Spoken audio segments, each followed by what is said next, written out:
you again. Again, I know. You brought me back. You must have liked me a little bit, right? Just a tiny bit. And I was just telling my buddy Kevin, I was like, I'm kicking myself. I have a Liars Club shirt I was going to be rocking today. How dare you? We got to get you more. We got to get you more. I just got that new one with the skull. And dude, those shirts are dope. They're awesome, right? It's coming together. It's really becoming a cool line and a fun project for me, that's for sure. So what made you decide to get into the clothing apparel? Well, I mean, you're not busy enough. I mean, for me, like, I've always had, like, an itch to get into that world because I like my style, like that alternative style, if you will. And I was like, man, we got to do something with Liars Club, a cool name, and like the attitude it carries for me is, you can't just look at someone's appearance and assume they're nobody or something like that. So like we run the world like as that kind of underground vibe, that secret society world. Like I want to be a guy who's got, 2 sleeves, my neck tattooed, stepping out of a Bentley, and people are going, what is that guy doing? Or why is he in the first class of the plane? And it's like, just because I look the way I look doesn't mean that I'm not like successful and driven and all of those things. So it's kind of that attitude. I like that. That we're the nobodies. You don't have to know who we are, but we're running the world. But we're going to get you thinking. Yeah, exactly. Exactly. Yeah, they're getting out of a Honda Accord and I'm getting out of a Bentley and they're going, what? Why? I'm wearing a suit. This idiot looks like, he's got a T-shirt and sleeves and all that. So it's pretty funny. Well, it's funny because sometimes my wife and I will like just randomly see houses for sale and some of them are way out of our price range. I'm like, let's just go in there anyway. Why not, right? Because they're going to have to show the house to us, and they're going to look at me. Like, my wife looks like she could play the part of being someone that could afford. Like, she looks nice. She's got her stuff together, but she's with a slob. That's me.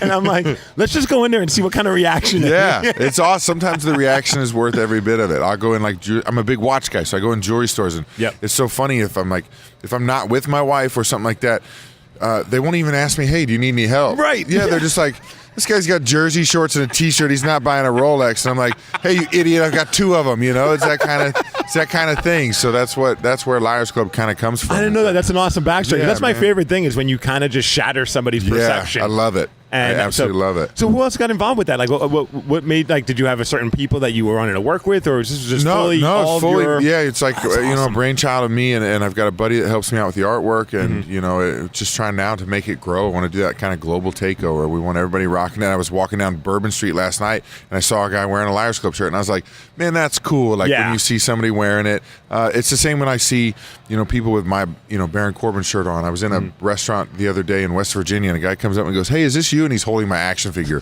His kid was playing with my action figure at the table, and it's like those surreal moments of just like, I'm in some place called like the Egg and I or something like that, eating breakfast, and the guy's like, is this you, like holding my action figure? I'm like, that's pretty cool, because his kids were stoked, and it's cool to see all your hard work kind of out there and people really buying into what you're doing. I love that your action figure was a way for them to kill the kid to leave the parents home. Here, play with this, and then all of a sudden this shows up to that right? I mean, it's a kid that's got to blow your mind. At least he's not on his cell phone and, he's interacting with actual toys and having fun. Yeah, so absolutely. We were peeking out when we walked by. We saw all the old WWE action figures from back in the day, and it's just like, sheesh, man. I want to go through my mom's house sometime because I know there's like a tub of wrestling figures in there somewhere. I know I had a Vader that I used to carry around as a little kid, and I bet some of them are pretty sweet to look at now. And also probably pretty sweet on as far as financially. Yeah, so it was so funny. My boxing coach's his girlfriend sent me a picture of a Razor Ramon action figure she had with the purple trunks and the yellow vest. The dog ate it. She's like, it was my kid's favorite action figure.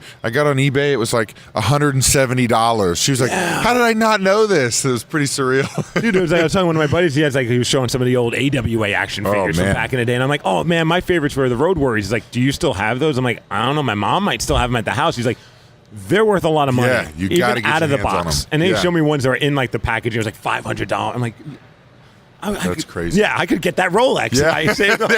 There you go. Hey, how'd you get this? I sold a bunch of toys. They're like, what? So let's talk a little bit WrestleMania, obviously, this weekend, man. You got to be pretty pumped. Another WrestleMania for you. Yeah, it's my 3rd one. Yep.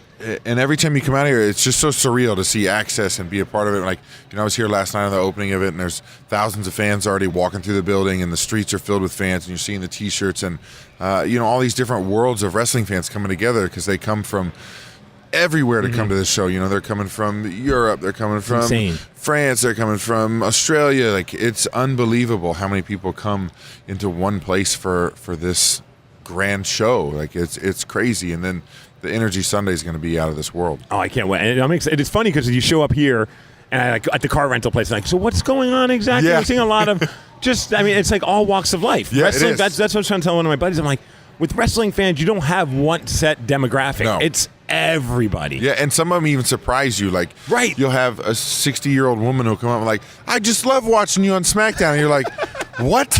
Like, she's like, your character's awesome or something like that. And like, what? Like, how? Like, it's crazy because you don't expect a lot of people to be fans. And like you said, it's surprising. I'd love to talk to you a little bit about just the early days of first training. Yeah, because for sure. you might get a good chuckle out of this, but for the last 9 months, I've been training Okay. with a local independent Okay. group. And I had my very first match in a couple of weeks. That's awesome. Dude, I'm nervous, but it's surreal. Like It's like an excited nervous. Yes, and I took like my first big bump in front of a live crowd, which I did not understand what a natural high was like until you hear that reaction Dude, of this like it's a 200 or rush. so people losing their minds. It's a rush. Like, it's so crazy because there'll be times when you're out there and, I have a lot of matches with AJ Styles, and the people love AJ Styles. And it's so cool to be in the ring with him. And you just kind of start to hear that rumble, like people's feet start moving, and like you hear the chairs rustling, and you know that like where this is about to go is going to get them just losing their minds. And so the same thing when you took that bump and the fans lose their mind, like all the pain of it goes away. Like, you're like, that doesn't hurt. Right. You're sore later. You're going, oh man, why did I do that? But in the moment, it's just such a rush. It's crazy. Oh, it was insane. Like, I blacked out for a second because they did a double choke slam on me. Oh, I went higher they said, you went higher than our high flyers. I was like, 'cause I was so man. like, I'm not screwing this up. Yeah, And yeah. then when I landed, I went all black, and I realized, I'm like, I'm okay. All right, everything's moving. All right, then it's just like, even my buddy Kevin over here, he sends me a text like, I know it's wrestling, but are you still alive? Kind of a thing. Are you That's dead? awesome. My dad texts me. He's just like, so good. Are you nuts? What's I gotta wrong with see you? a video of this. Oh yeah, I know you have a video I have of it it. on here. I figured just in case. Let me see if I have it ready to go. And the training's going good for it. Like, Dude, training for everything is it's- surprising how much like hitting the ropes is tough on the body. So and- here it comes. There I am, been picked up. Oh, thrown yeah. down, and I'm dead. That's so awesome. It's like, trying to explain that to my father though. Yeah. He's just like, what is Why? wrong with you? Why? We've gone this far, and you haven't Yeah. done this kind of Yeah. stuff. Now all of a sudden, I mean, that's like my buddy from Every Time I Die, Andy. Yeah. Andy's wrestling now. Like, Yeah. And he's pushing it, and it's like, why?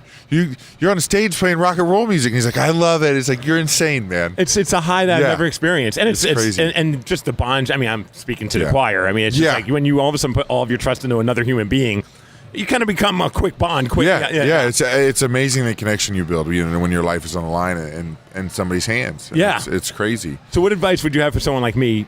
First match, I'm going to mean- have on April 20th. Just have fun. Like who cares? Just have fun because this is something you love. Like, I walk out there and I go, man, the people are gonna hate me or they're gonna hate this. I don't care because like I love it and it really shows through. And the people are going, oh man, he's having fun out there. Like there's a connection between the audience. It's like when you go to an amazing rock show and you're watching them and they're just in the music. Like it's the same thing. If you go out there and you're just in it and having fun, like nothing else matters. You're gonna crush it. Like it's surreal, like you said. Like it's just be in that moment and enjoy it, and everybody else around you will enjoy it. And then one thing I also realized is after about an hour, the come down is one of the worst come downs. I'm like, I'm really tired, guys. Yeah.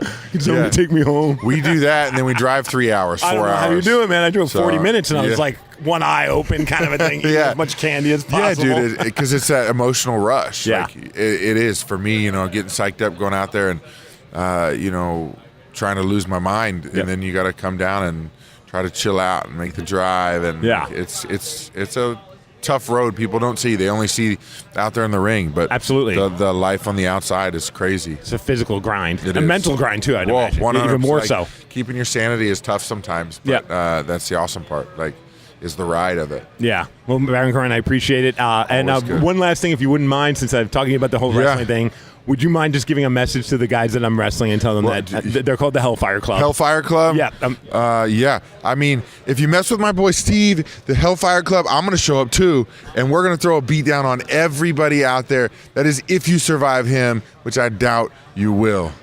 Baron Corbin, everybody.